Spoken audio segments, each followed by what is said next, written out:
Assalamualaikum warahmatullahi wabarakatuh. Halo semuanya, jumpa lagi dengan kami di channel Cerita Ki Jamrong.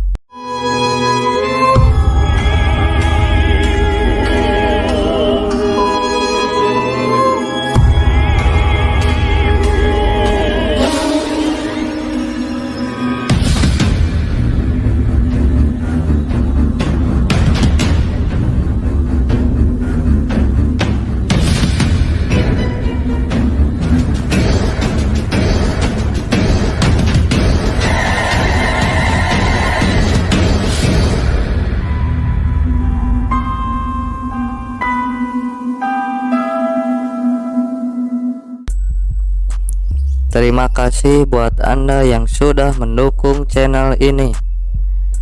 Semoga diberi rezeki dan kesehatan oleh Tuhan Yang Maha Esa. Kita sekarang memanggil narasumber yang akan menceritakan pengalamannya. Nah, seperti apakah ceritanya? Dan lebih jelasnya untuk tonton video ini sampai habis. Semoga dalam cerita ini bisa dijadikan pelajaran untuk kita semua. Jangan lupa like, comment, and subscribe-nya. Jangan lupa tekan tombol loncengnya biar gak ketinggalan tentang cerita-cerita terbaru dari Ki Jamrong. Sebelum lanjut ke ceritanya, sobat CKJ, jangan lupa follow IG kami. Bila sobat ada pertanyaan-pertanyaan untuk Ki Jamrong, bisa langsung ditanyakan di IG. Segitu aja dari kami, dan ini dia cerita Ki Jamrong melalui narasumber. Ini dia ceritanya.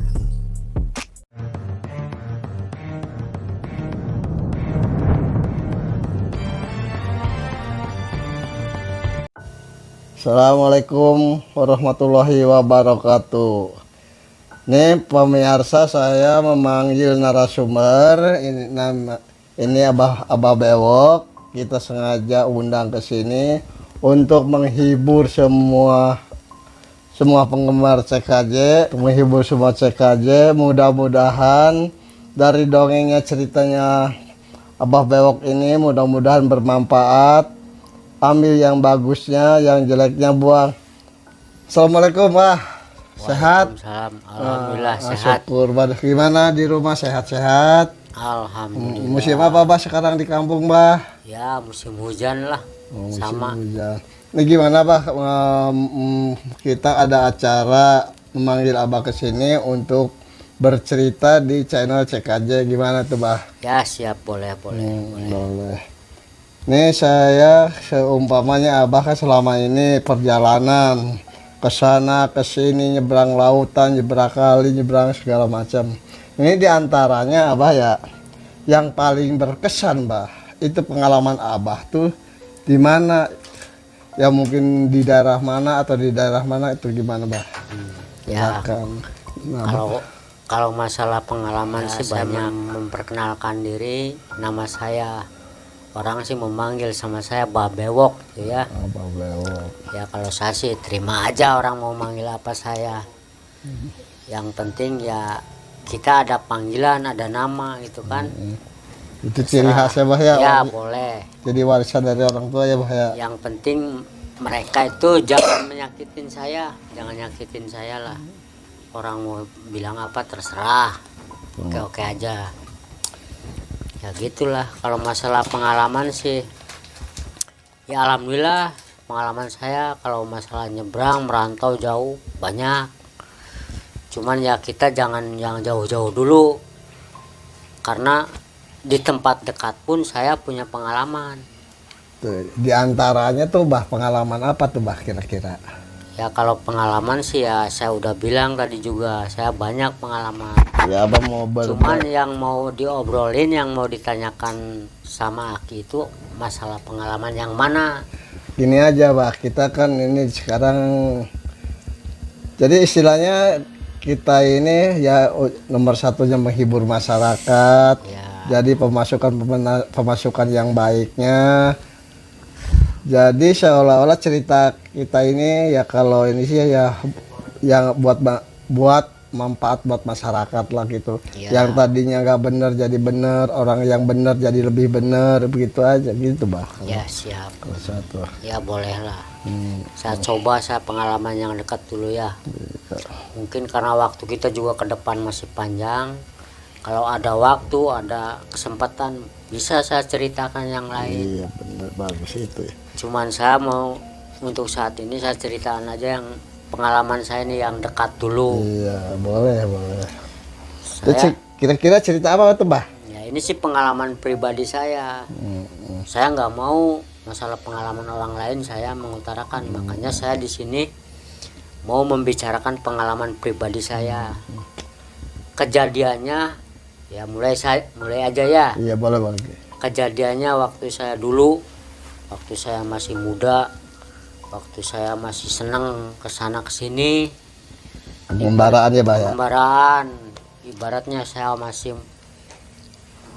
penasaran dalam segala jiwa bidang. muda ya, Masih jiwa jiwa muda. muda.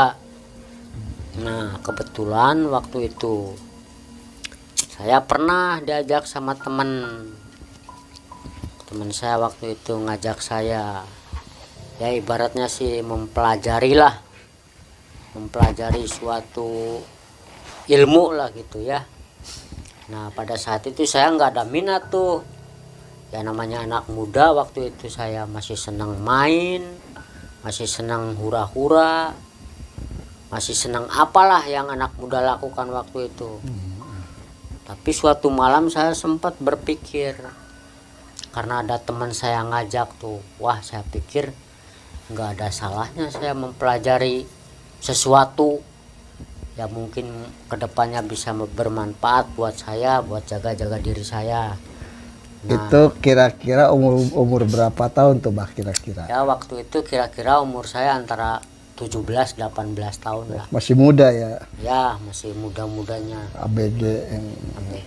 Nah saya udah berpikir begitu, saya datangin teman saya itu yang ngajak saya itu untuk belajar gitu ya.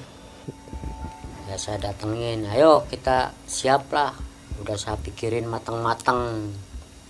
Nah kebetulan teman saya itu siap, waktu hari itu juga, detik itu juga, menit itu juga saya berangkat. Saya datengin tuh ya yang disebutlah sama dia itu guru lah. Nah di situ saya dimasukin ke tempat itu, terus saya ditanya sama dia, kamu mau apa kesini? Ya saya mau belajar lah. Buat apa kamu belajar begini? Ya buat pertama saya buat jaga diri, kedua saya buat istilahnya ya gimana lah yang namanya anak muda waktu itu. Nah ya saya siap di situ diajar, dikasih pelajaran gitu. Itu kira-kira tahun berapa, Bah? Ya kalau nggak salah antara tahun 86 87. Betul ya. Jadi sekarang mau ceritanya tentang pengalaman hidup Abah waktu zaman muda di bidang apa, Bah? Ya kalau saya sih ya Di bidang pengobatan atau di bidang pengalaman pengembaraan atau di bidang usaha atau di bidang pertanian atau di bidang apa aja? ya sebenarnya gini aja ya, saya di sini kan ya karena hidup saya tadinya penuh dengan pengembaraan, ya mungkin saya mau menceritakan masalah pengembaraan, kejadian-kejadian yang saya alami itu yang mungkin di luar pikiran manusia, Di luar nalar gitu di ya. luar nalar, di luar pikiran istilahnya pikiran normal lah gitu, yang mungkin orang lain nggak akan percaya dengan kejadian itu, tapi di sini akan saya ceritakan. Ini sekarang pemirsa sadaya, penggemar cerita Ki Jamrong, Abah Brewok sekarang akan mulai bercerita pengalamannya waktu dalam pengembaraan, antara baik buruknya kehidupan. Waktu itu kan Abah Brewok ini kurang begitu pengalaman, belum bisa membedakan antara salah benarnya. Kalau seumpamanya Abah Brewok ini cerita masalah yang salah, tolong maklum, masalahnya masih muda. Tapi kita harus bijaksana. Kita pilih mana yang benar, mana yang salah. Kalau yang benar buat contoh, kalau yang salah tolong dibuang. Silahkan, Bah. Ya, kita awali aja ya cerita Abah ini, Mbak Brewok nih. Dulu waktu pertama saya istilahnya mempelajari ilmu itu, banyak kejadian-kejadian yang saya juga nggak ngerti itu kejadian.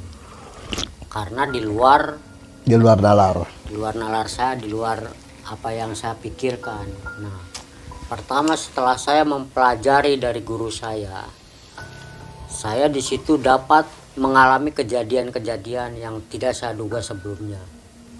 Contohnya, sewaktu saya mempelajari itu ilmu, saya sering istilahnya melakukan hal-hal yang tidak pernah saya duga. Contohnya, saya pernah setelah saya berlatih ilmu yang diberikan oleh guru saya waktu itu merasa kecapean. Di dalam kecapean itu saya secara tidak sadar saya ketiduran. Di dalam tidur itu saya bermimpi. Langsung saya tuh tidur langsung bermimpi. Nah, di dalam mimpi itu kejadian saya itu seolah lagi berlatih. Tiba-tiba di dalam latihan itu pikiran dan naluri saya tuh ada yang menarik. Jadi seolah-olah ada yang bawa begitu. Ada yang membawa. Ada yang menuntun. Saya itu seolah-olah ditarik dari dalam rumah itu. Saya dituntun seolah-olah saya ada yang menggerakkan.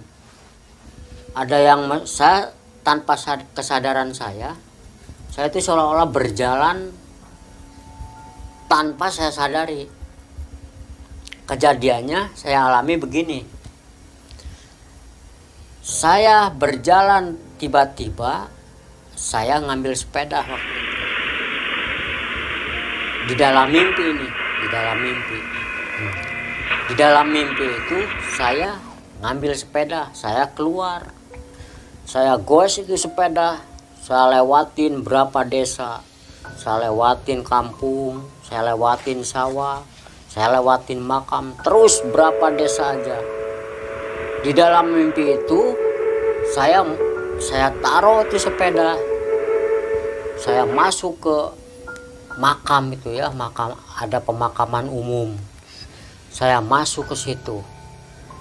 Di dalam makam umum itu saya tiba-tiba ada satu makam yang membuat saya berhenti di situ. Secara tidak sadar itu makam antara apa namanya tuh, kalau bahasa ininya tetenger lah, apa namanya itu, nisan ya. Antara nisan yang depan sama nisan yang belakang ini, di pertengahannya itu nisan ya. Kalau mungkin di bagian mungkin bagian perutnya, bagian pusar gitu ya. Ya, itu saya gali pakai tangan. Itu di dalam mimpi itu. Nah, setelah itu saya rogoh tuh ke lubang itu. Nah, barusan aja saya rogoh, tiba-tiba saya terbangun dari tidur itu. Kaget gitu kali ya. Saya kaget. Wah, saya mimpi. Nah, setelah dalam kejadian itu seolah-olah saya tuh mau mengikuti apa yang ada di dalam mimpi itu. Saya keluar dari kamar, saya minum. Waktu saya minum itu saya lihat sepeda itu. Sepeda saya pikir saya pengen tahu, pengen ngebuktiin itu di dalam mimpi. Soalnya saya pas ngelihat posisi sepeda itu juga begitu keadaannya. Saya tanpa berpikir panjang lagi, saya keluarin sepeda. Saya kunci pintu dari luar, saya bawa. Ya karena di kunci itu kan ada kunci cadangan. Yang saya bawa itu kunci cadangan. Saya keluar ikuti jalan seperti yang ada dalam mimpi itu. Saya ikutin berapa desa saya jalanin, berapa terus desa, kampung, sawah, kebun, apa aja saya lewatin, sungai. Itu kejadiannya kalau nggak salah waktu itu udah lewat jam 12. Jam 12 malam tuh. Jam 12 malam kejadiannya. Ya saya seolah-olah jalan itu ngikutin apa yang ada dalam mimpi saya. Jadi seolah mimpi itu petunjuk begitu ya. Ya, kira-kira begitu. Saya ikutin aja apa yang saya ingat dalam mimpi itu. Nah kebetulan pas jalannya seolah-olah sama, seperti yang dalam mimpi itu sama, rutenya, keadaannya. Seolah-olah hampir sama lingkungannya Ya. juga ya. Iya, saya jalan aja ke situ. Nah pas posisi udah nyampe di posisi itu, malah saya taruh sepeda juga persis seperti saya dalam mimpi itu. Seolah-olah kejadian itu saya ulangi lagi yang kedua kali itu. Nah udah gitu saya turun taruh. Saya seolah-olah udah tahu jalan menuju makam itu. Karena belum pernah ya. Belum pernah, cuman saya Belum mimpi. taunya di mimpi itu kejadiannya. Ya saya ikutin seolah-olah saya udah tahu. Maka saya nggak berpikir panjang lagi. Sesudah saya nyampe ke situ, langsung saya bongkar. Nah, ya mungkin ada kali ya sampai siku gitu ya kedalamannya. Ya, saya bongkar itu makam. Ada benda yang saya pegang. Ada benda yang saya pegang. Pas saya pegang angkat, ternyata itu kayak bungkusan. Bungkusan mayat. Enggak, kayak bungkusan aja. Bungkusan ya istilahnya kayak kanjut kundang, tahu kanjut kundang Ki? Iya. Cuman ini agak besar. Hmm. Ya ukuran kalau di senti sih mungkin antara 30 cm ke 20 cm lah. Nah, saya pikir, wah mungkin ini yang saya tuju tadi dalam mimpi saya tuh. Itu kira-kira warnanya apa tuh? Itu warna agak kecoklatan. Oh, udah coklat. Berarti putih gading begitu ya? Enggak, kalau putih gading sih ada cerah-cerah, ini sih agak coklat, agak hitam, justru agak kegelapan. Nah kayak baju abah begini, cuman agak coklat.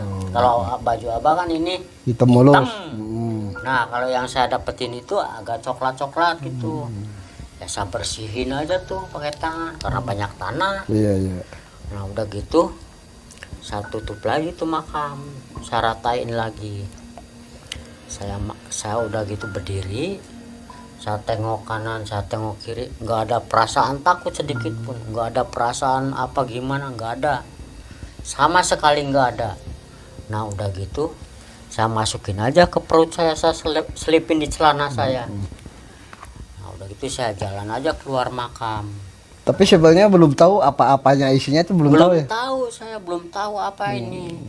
Cuman pikiran saya nggak mungkin saya buka di sini, nggak mungkin. Ya karena saya juga berpikir lah. Pas saya udah nyampe ke ini batas kuburan keluar mau ke jalan. Kaget saya di situ. Kagetnya kenapa? Tadi waktu di pertengahan makam, di dalam makam, saya nggak ada rasa takut, nggak ada rasa apa, tapi pas keluar situ saya merinding, seolah-olah saya tuh dikejutkan, lah kok saya ada di sini. Langsung saya ambil sepeda, langsung saya goes secepatnya. Berarti posisi nggak menyadari barangkali ya? Ya seperti nggak sadar itu. Saya seolah-olah di situ ngerasa ketakutan saya di situ. Nah, saya tuh pulang aja udah, pikiran saya udah rasa takut. Nah, terus saya di situ ngalamin lagi satu kejanggalan dan kengerian.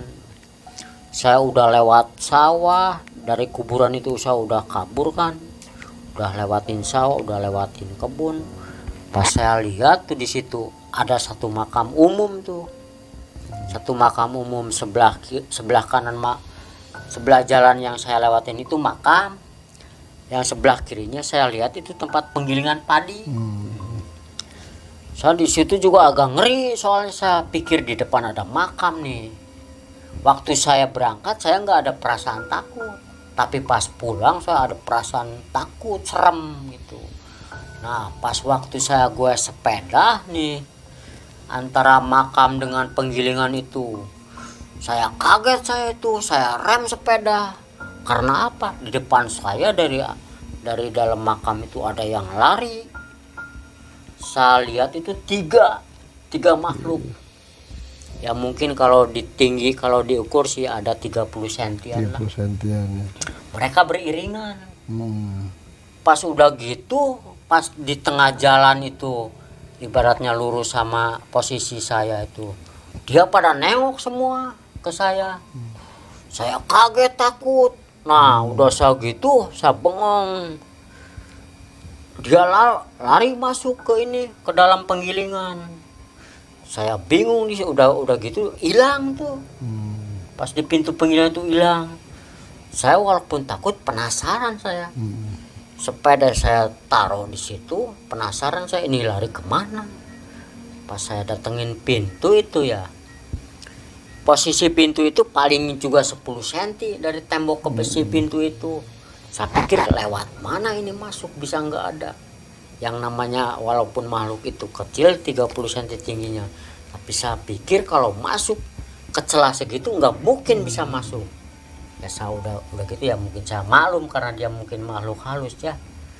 Ya udah saya pulang aja, langsung saya kabur lagi dengan perasaan takut. Nah sesudah itu datang ke rumah saya masuk ke rumah, saya minum, saking saya kagetnya takut, minum saya terus sekuatnya.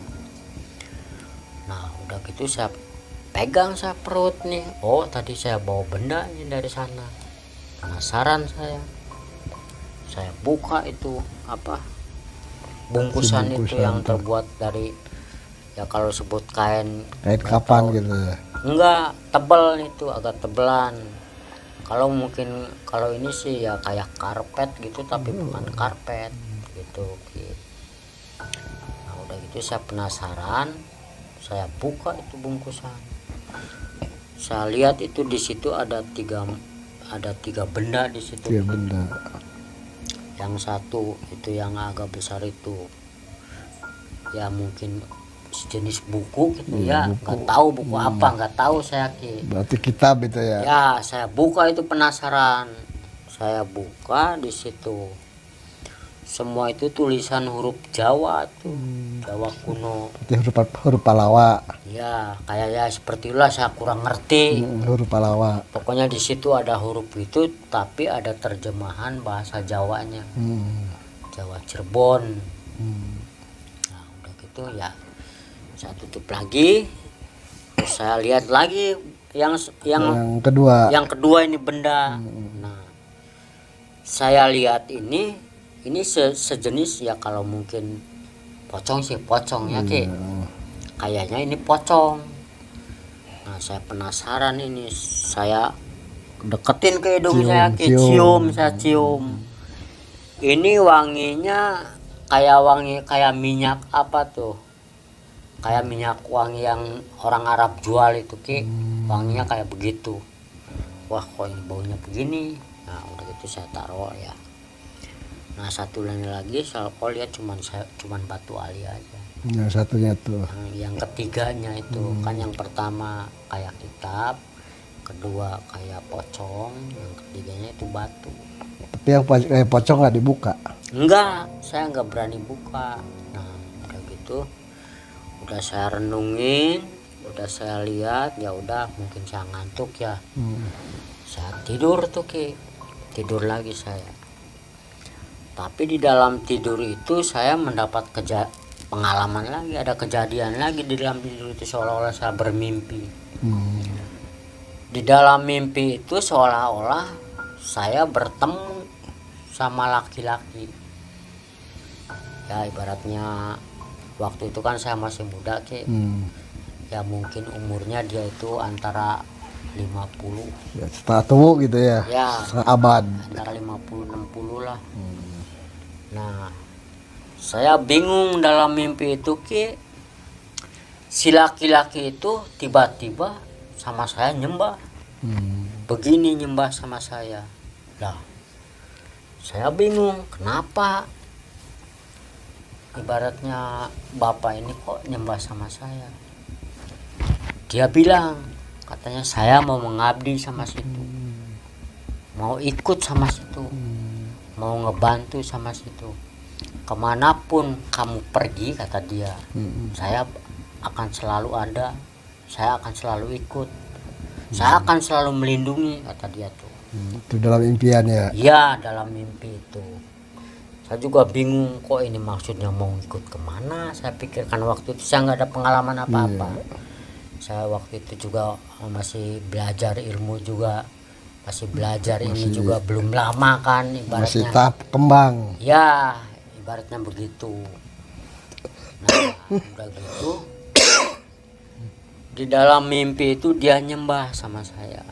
Maaf katanya saya mau ikut kamu. Nah, kata saya secara tidak sadar ya boleh aja kalau mau ikut saya sih. Kalau mau ibaratnya melindungi saya sih. Nah setelah saya ngomong gitu, tiba-tiba dia seperti ngedeketin saya. Dia ngomong ke saya, coba julurin tangannya. Dia minta tangannya dia begini, Telentang. tentang begini. Dia seolah-olah ngajak beradu sama saya tangannya. Nah udah pas tangan dia sama saya nempel, tiba-tiba badan saya ini, tangan saya dari ini merasa sakit, seperti ada sesuatu benda yang Yang masuk secara paksa gitu. Wah satu seolah-olah ada yang apa itu, satu seolah-olah menjerit terus sekuat tenaga saya. Tapi dia kayaknya nggak peduli, dia kayaknya tangannya masuk sedikit demi sedikit tangannya, terus kedua tangan saya juga masuk ke situ, masuk terus. Nah dia seolah-olah tambah dekat ke badan saya, terus saya tahan. Betapa sakitnya ini, yang istilahnya badan saya, tangan saya semua. Nah seolah-olah saya itu berhadapan rempet sama dia. Nah di situ saya merasakan bagaimana rasa sakitnya badan saya dari kaki sampai kepala. Nah udah gitu dia kayak yang masuk ke badan saya, plus aja gitu ya. Nah di situ saya merasa sakit, terus tiba-tiba badan saya enteng. ada perubahan gitu ya. Iya, satu tiba-tiba jalan juga kayak melayang gitu. Lah kok badan saya jadi enteng. Nah setelah kejadian itu tiba-tiba saya tuh ya udah saya nggak ceritain sama siapa-siapa juga, nggak saya ceritain.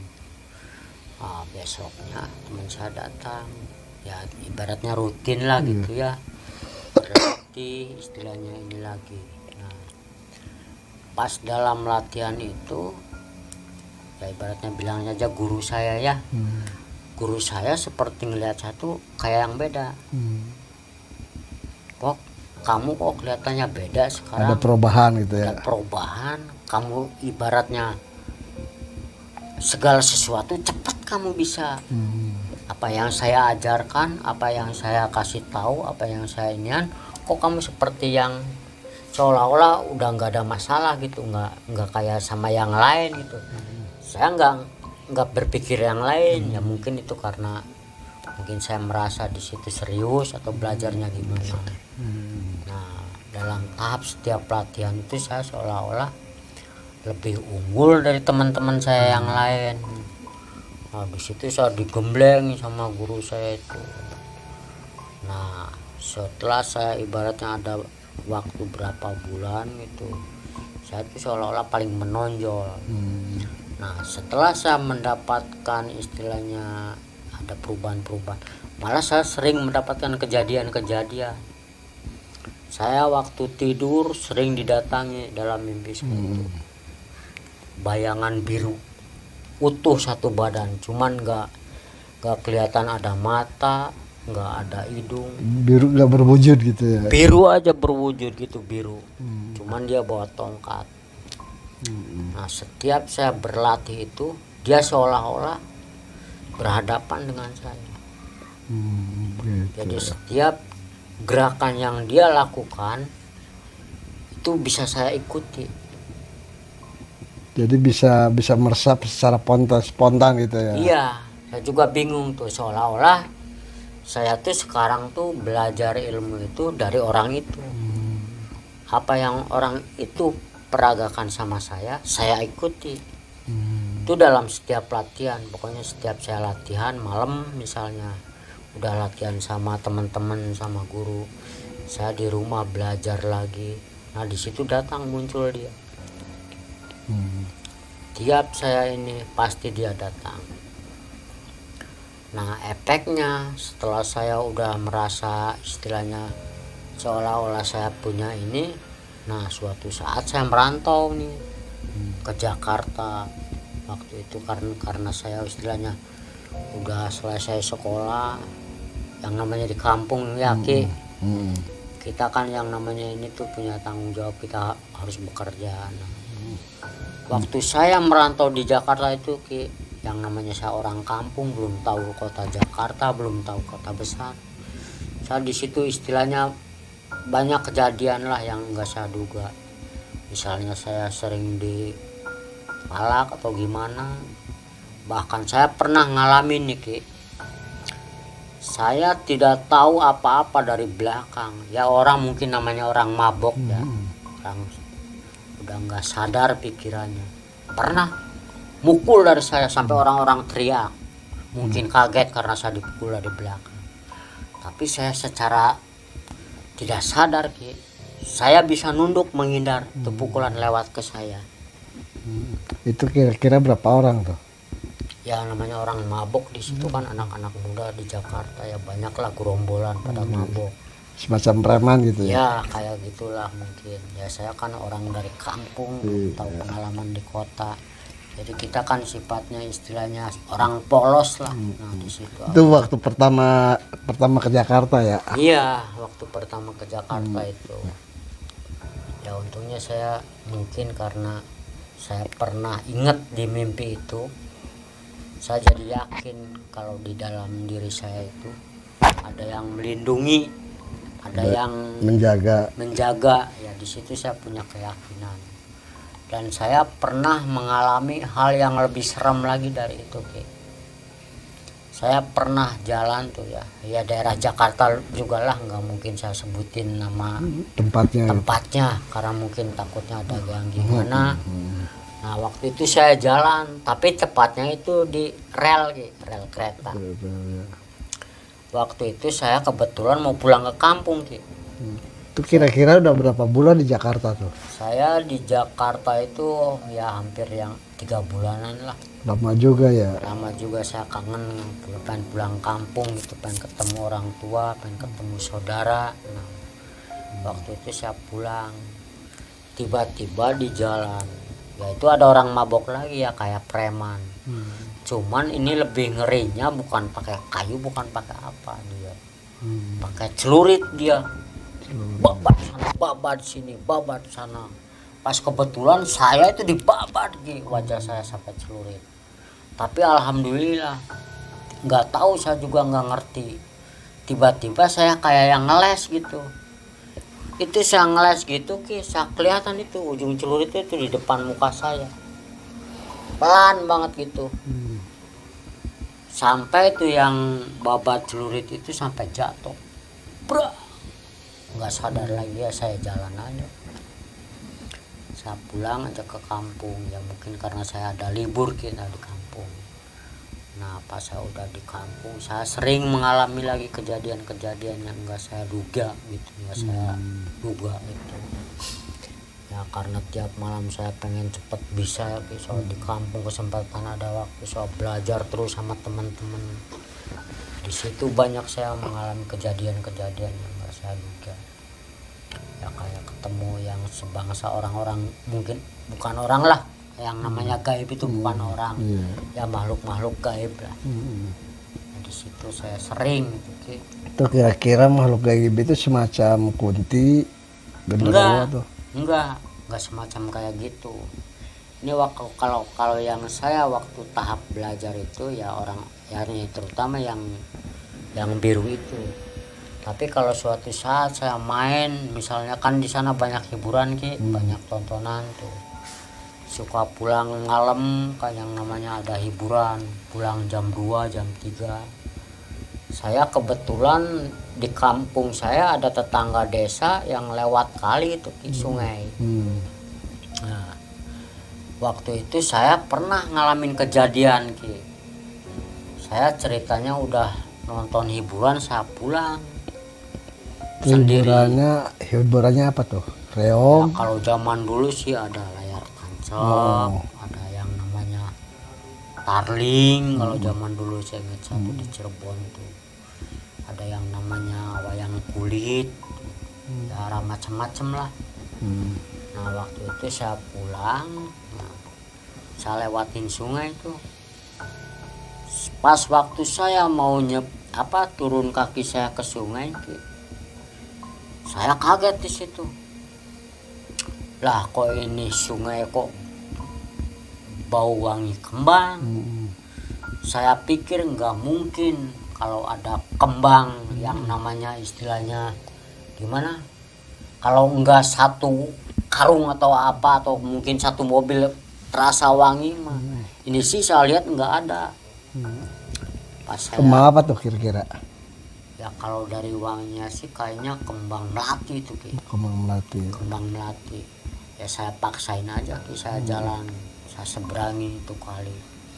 Nah pas saya dari air kaki naik ke atas darat, itu yang namanya bau wangi kembang hilang itu Ki. Diganti baunya Ki Bau apa tan? sama bau bangke itu. Kok bisa? Ya nggak tahu saya juga. Heeh. Di situ saya ngerasa takut, ada tuh perasaan takut. Wajar manusiawi ya. Ya tetap saya kalau istilahnya merasakan kalau ada, mungkin saya pikir saya yakinnya ini ada makhluk yang nggak kelihatan sama mata. Yang ngikutin kali ya. Iya kayaknya itu. Nah di situ saya ya ingat saya. Nah saya waktu itu pas saya punya barang yang dari ketemu dulu dari yang makan tadi itu ya. Iya saya bawa di dompet saya. Saya tepuk itu dompet Ki.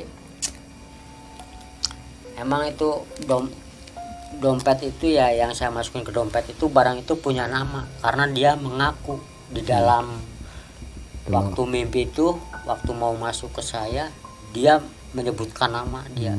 Ya namanya Anu lah gitu. Iya, Mungkin saya sebutin. Iya. Nah saya tepuk aja, saya sambil panggil nama dia 3 kali. Tepuk. Nah di situ Ki yang namanya itu bau bangke, bau wangi. Nah terus saya tuh dari sungai naik ke darat itu, yang saya hadapin itu bukan kebun, bukan apa, justru saya seolah-olah mau potong ke makam itu, mau masuk ke makam itu, karena mau ibaratnya kita menuju rumah kita itu, kita belah makam itu, makam umum. Ada jalan setapak ya. Ya di situ saya. Tapi aneh, setelah saya tepuk itu, emang tadinya waktu pas saya mencium bau bang itu ada perasaan takut, ngeri, seolah-olah saya mau balik lagi tuh. Cuman pas udah saya tepuk, saya ingat bau bangkai itu hilang, saya ada keberanian. Walaupun yang saya hadapin itu jalan yang pasti saya lintas itu makam semua. Yang namanya makam kampung di makam kampung umum itu kan. Lebar, luas luas. Lebar. Cuman saya di situ alhamdulillah nggak ada perasaan takut sedikit juga. Jadi seolah-olah berani gitu ya. Berani saya di situ. Malah seolah-olah saya secara orang sombong, kasar, malah saya tantangin. Halo, siapa yang mau nunjukin diri? Di situ saya Modal nekat ya. Iya. Saya jalan aja tenang, malah saya tengok kanan, tengok kiri. Ternyata nggak ada apa-apa. Cuma perasaan ya. Iya. Ya mungkin saya pikir bukan masalah perasaan Ki. Saya pikir karena saya punya keyakinan, saya tepuk yang saya bawa ini barang. Karena dia udah, saya ingat karena dia pernah bicara sama saya akan lindungi kamu, saya akan temani kamu, saya akan selalu kawal kamu. Jadi di situ saya punya keyakinan. Jadi nggak ada sedikit pun saya rasa takut gitu. Itu pengalaman saya. Ya saya juga pernah ngalamin gini Ki ya, yang namanya dulu kita kan anak muda. Kita di mana-mana suka ketemu ya anak muda bersaing lah, masalah perempuan kayak masalah apa, sering terjadi, saya ribut dulu. Saya pernah ngalamin gini sampai saya juga merasa takut. Saya pernah bentrok sama segerombolan anak-anak muda itu ya. perasaan saya itu ya kalau bahasa kasarnya itu saya memukul lah, kalau bahasa kasar. Pernah saya sekali itu anak sampai mental Ki, masuk ke bilik, kan dulu zaman masih rumah banyak bilik ya Ki, sampai jebol itu Ki. Saya sampai takut terjadi apa-apa. Saya takut Bilik terjadi. yang dari bambu itu yang dianyam gitu ya. Iya, yang kayak seperti itulah. Waktu itu saya ingat tuh si anak itu pas nyender di bilik, terus kalau saya pukul itu langsung jebol sama bilik-biliknya. Si anak itu malah masuk ke rumah orang itu. Masuk ke dalam ya. Nah, di situ, nah dari kejadian itu saya nggak berani lagi. Nggak berani lagi lah.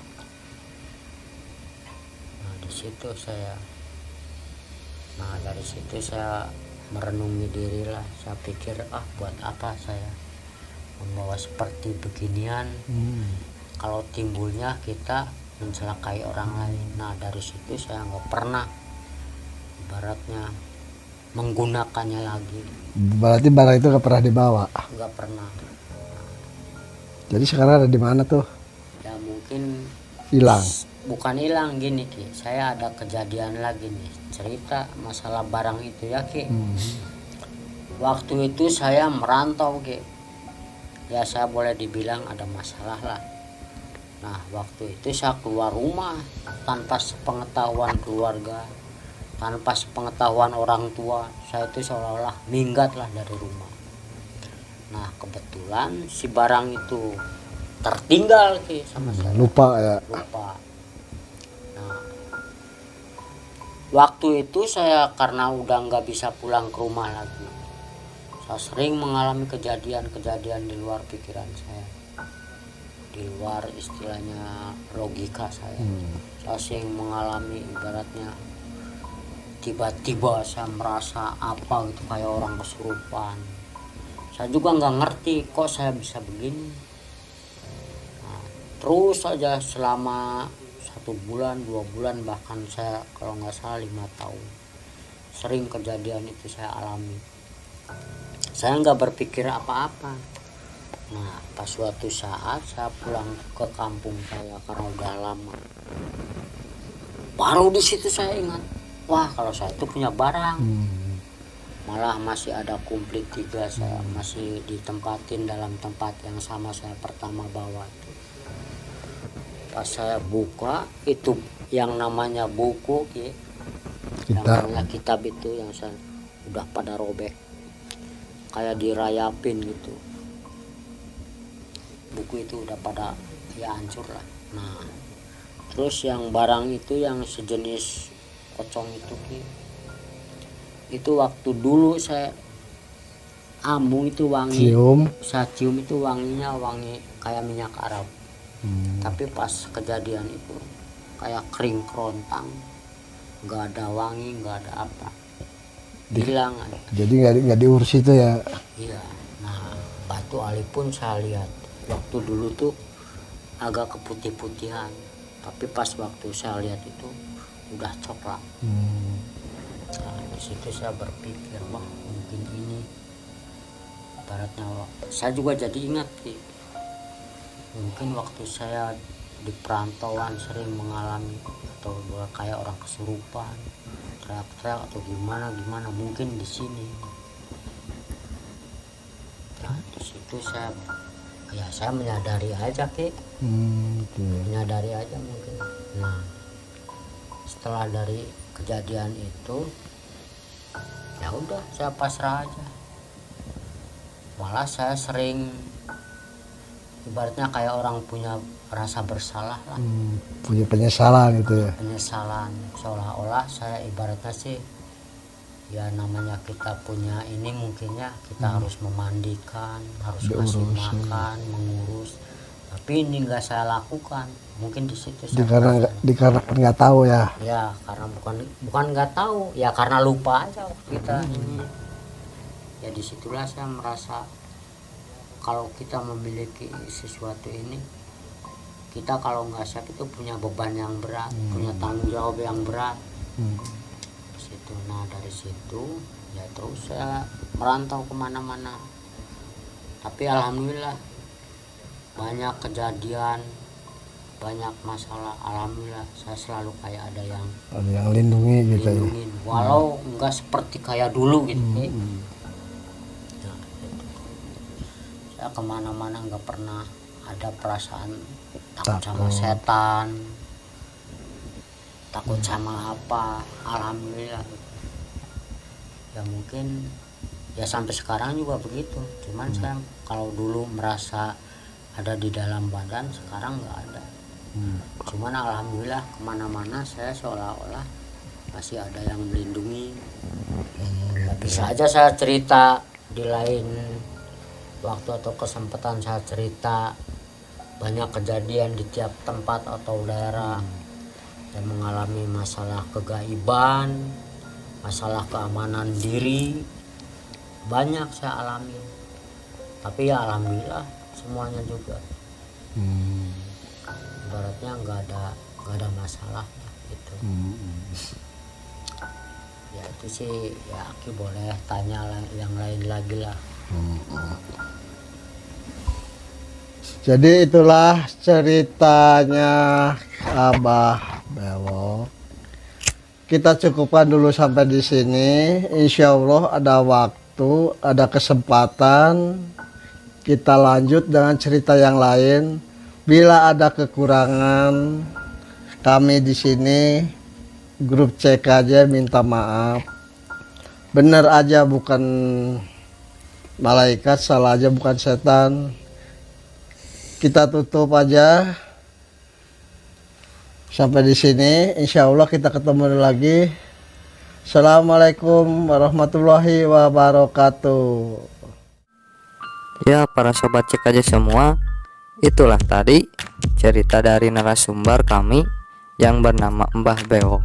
Ya semoga dalam pengalamannya bisa dijadikan pelajaran untuk kita semua. Dukung terus kami supaya Ki Jamrong bisa terus bercerita tentang kisah-kisah horor lainnya. Jangan lupa untuk like, comment, and subscribe-nya. Tekan tombol loncengnya agar tidak ketinggalan di cerita-cerita terbaru dari Ki Jamrong. Ya sahabat, follow juga IG kami. Bila kalian mempunyai pertanyaan untuk Ki Jamrong bisa langsung ditanyakan di IG. Nanti kami jawab di video berikutnya. Sekian dari kami, channel Cerita Ki Jamrong. Bila ada kesalahan mohon dimaafkan. Assalamualaikum warahmatullahi wabarakatuh.